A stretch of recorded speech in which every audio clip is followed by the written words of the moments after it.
England तो परेशानी में है इतने समय, क्योंकि ओवल टेस्ट में 374 रन अभी तक चेस नहीं हुआ है। इंग्लैंड को अगर इतना बड़ा टारगेट चेस करना है तो एक नया ही रिकॉर्ड बनाना पड़ेगा।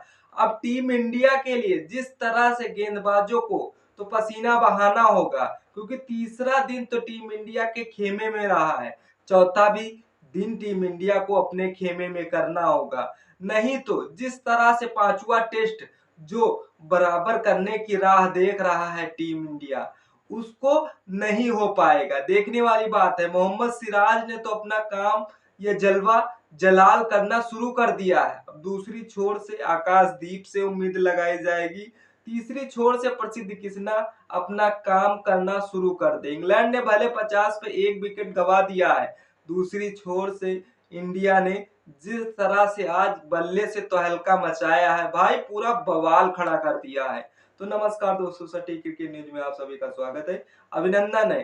टीम इंडिया को अब पूरी तरीके से जरूरत है कि भाई अगर हम सीरीज नहीं जीत पाए हैं तो सीरीज किसी को जीतने भी ना दे।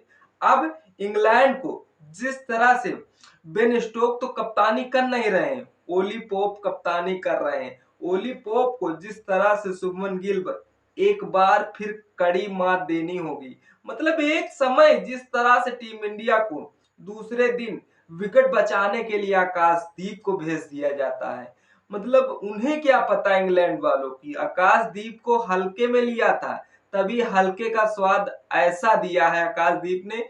इंग्लैंड शायद अब पूरे दिन परेशान रहेगी। जिस तरह से यार आकाशदीप ने बढ़िया खेला, रविंद्र जडेजा ने बेस्ट खेला और यशस्वी जायसवाल ने तो एकदम लाजवाब फंटास्टिक तरीके से खेला है। हाँ, देखने वाली बात है कि टीम इंडिया के सामने अब कड़ी चुनौती है, उस कड़ी चुनौती को पार करना होगा। देखने वाली बात है कि भारत की दूसरी पारी में बल्लेबाजों ने वाकई में धमाका किया है। अगर ऐसा ही धमाका गेंदबाज कर जाते हैं तो भाई ये टेस्ट जो हम उम्मीद लगाए थे चौथे टेस्ट जीतने के लिए, वो हमसे हो नहीं पाया।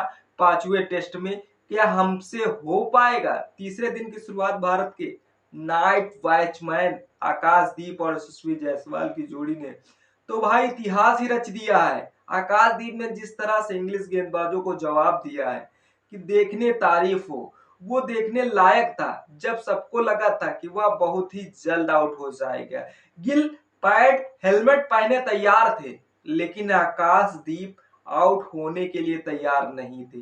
देखने वाली बात है, 128 गेंदे बंदे खेलते हैं और जिस तरह से 66 रन मारते हैं, ये ऐतिहासिक पारी आकाशदीप के लिए रही है। और दूसरी छोर से यशस्वी जायसवाल ने जो दिखा दिया इंग्लैंड वालों को, इंग्लैंड परेशानी में है। मतलब जोफ्रा आर्चर को एक चौथे टेस्ट मैच में यशस्वी जायसवाल को विकेट लेने में परखी थी, लेकिन अब वह नहीं परख पा रही है। दूसरी छोर से जिस तरह से भरोसेमंद बल्लेबाज बनते चले जा रहे हैं यशस्वी जायसवाल, एक और शतक आया उनके बल्ले से। हाँ, भले 164 गेंदें खेली, लेकिन 118 रन आए हुए हैं, जिसमें से बंदे ने 14 छक्के और 3 छक्के शामिल हैं। मतलब कि राहुल समझाते रह गए और समझाते समझाते पवेलियन चले गए, लेकिन यशस्वी जायसवाल किसी की ना सुनी, अपनी खुद की सुनी। आज खुद की सुनी हुई 118 रन इंग्लैंड वालों को ठोक दिया है। हाँ, जो भाई जडेजा मिडिल ऑर्डर में एक मजबूत स्थिति में भारत को रन बनाने की जरूरत थी, तब रविंद्र जडेजा ने मजबूती से रन बनाए भी हैं। देखने वाली बात है, जब भारत को एक इस तरह की जरूरत थी तब रविंद्र जडेजा ने मैदान पे आते हैं, 77 गेंदे खेलते हैं, 77 गेंदों में 53 रन ठोक देते हैं। इस पारी ने उन्होंने एक शानदार अनोखा रिकॉर्ड बनाया हुआ है, जो नंबर 6 पर या उससे नीचे खेलते हुए इंग्लैंड से में सबसे ज्यादा 50 लगाने वाले पहले भारतीय भी बन गए। मतलब रविंद्र जडेजा का पूरे सीरीज पर बहुत ही बेस्ट बल्ला बोला हुआ है। जिस अंदाज से रविंद्र जडेजा से उम्मीद लगाई जा रही थी विकेट चटकाने के लिए, विकेट तो नहीं चटका के दिए, लेकिन बल्ले से वो कारनामे करके दिए हैं जो शायद रविंद्र जडेजा ऐसा दूसरा कोई भी कंपेयर नहीं कर सकता। अब जिस तरह से भारत की पारी का अंत हो चुका है, जिसमें से भारत ने 396 रनों का टारगेट इंग्लैंड को दिया है। अब जिसमें से इंग्लैंड जिस तरह से 23 रनों की लीड टीम इंडिया को दी थी, उसमें 30 रन काट दिए जाए तो 374 रन का ऑलरेडी इंग्लैंड को टारगेट है। अब इंग्लैंड खेलने तो बड़ी धड़ाके से निकली थी, क्योंकि जिस तरह से जैक कराली, बेन डकेट भाई ओपनिंग पार्टनरशिप इनकी 92 पे पहली इनिंग पर टूटी थी, लेकिन अब की बार सिराज ने कहा वहां तक नहीं जाना है, बस थोड़ी ही देर का सफर किया है। जैक कराली ने 14 रन ही बना सके और उन्हें पवेलियन भेज दिया। सिराज ने तीसरे दिन काम करना शुरू कर दिया था। अब चौथे दिन टीम इंडिया के लिए बेस्ट करना होगा, तभी मैच अपने पक्ष में आ पाएगा, ट्रॉफी बराबर हो पाएगी। देखने वाली बात है। भारत ने पहली अपनी दूसरी पारी में 396 रनों पर समाप्त की है, जिससे इंग्लैंड को जीत के लिए 374 रनों का लक्ष्य मिला है। सीरीज बचाने के लिए भारत को यह मैच हर हाल में जीतना ही जीतना होगा, मतलब जिस अंदाज में, नहीं तो आकाशदीप और जो गिल यशस्वी जायसवाल ने कारनामे किए हैं इस सीरीज पर, उनकी पानी पूरी मेहनत चली जाएगी। अब देखने वाली बात है, इंग्लैंड की दूसरी पारी में शुरुआत में स्टंप 1 के लिए 50 पे 1 विकेट इंग्लैंड ने ऑलरेडी गवा दिया है। इंग्लैंड की तरफ से ओपनिंग करने आए जैक कराली, बेन डकेट, लेकिन ज्यादा देर तक वह मैदान पर टिक नहीं पाए।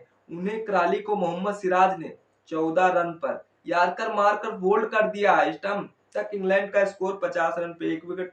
उन्हें अभी भी 324 रन बनाने होंगे इस टेस्ट सीरीज को जीतने के लिए, लेकिन मैदान पर वो जिस तरह से टेस्ट मैच शुरू नहीं हुआ था, प्रैक्टिस ही चल रही थी भाई, टीम इंडिया के लिए बहस शुरू हो गई थी और फिर मैदान पर भी बहस चालू हो गई।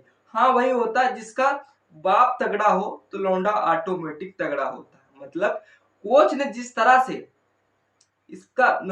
तरह से प्रैक्टिस मैच के दिन उन्हें अनाउंसमेंट किया गया था कि पिच से 2.5 मीटर दूर रहे, उसी के चक्कर में बहस हो गई थी। अब यहाँ पर यशस्वी जायसवाल को धक्का लगता है तो यशस्वी जायसवाल तो शांत हो जाते हैं, लेकिन जिस तरह से साई सुदर्शन को एलपीडब्ल्यू आउट होने के बाद उनका और बेन डकेट का आमना सामना इस बार हुआ है, और साई सुदर्शन बल्ले से पर रन नहीं आ रहे, उनकी गुस्सा तो भारी पड़ी हुई है। उन्होंने सोचा चलो बेन डकेट को गुस्सा निकालकर फैंस का ध्यान खींचा जाए, और इस ध्यान खींचने के बावजूद इतना ही नहीं, इंग्लिश खिलाड़ी ने जिस तरह से जायसवाल को धक्का दिया है, अगर और कोई खिलाड़ी होता तुरंत वहीं पर भिड़ जाता, बहस तो चालू हो जाती, लेकिन जायसवाल ने शांत रहकर सबका दिल जीता है, क्योंकि यशस्वी जायसवाल को एक नया रिकॉर्ड बनाना था और उस रिकॉर्ड से अपना परचम लहराना था।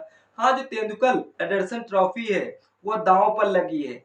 इंग्लैंड सोच रही अपनी पूरी हिस्से में कर ले और टीम इंडिया सोच रही बराबर कर दे। अब देखना यह होगा कि सीरीज 2-2 से बराबरी हो पाती है या 3-1 से इंग्लैंड हमें मात दे पाएगी। अब खत्म होगी, ट्रॉफी भारत के पास ही रहेगी। सबकी निगाहें होंगी चौथे दिन पर। क्या भारत इतिहास रचेगा या इंग्लैंड कर देगा वापसी? जो हम 18 सालों में नहीं कर पाए वह 19 सालों में कर पाएंगे। तो दोस्तों, कैसा लगा आपको? क्या लगता है आज का खेल चौथे दिन के लिए भारत के लिए कैसा रहेगा? क्योंकि डीएसपी सिराज ने अपना काम शुरू कर दिया है, दूसरी छोर से आकाशदीप को भी शुरू करना होगा, प्रसिद्ध कृष्णा को विकेट भी चटकाने होंगे। जिस तरह से, आपको क्या लगता है टीम इंडिया कितनी मजबूती से चौथे दिन लड़ेगी और इंग्लैंड को पवेलियन भेजेगी? कमेंट सेक्शन खुला है, कमेंट जरूर करें। वीडियो अच्छी लगी हो तो लाइक शेयर कमेंट करना न भूलें। चैनल पर नए हैं तो सब्सक्राइब कर लीजिए। तब तक के लिए जय हिंद, जय भारत।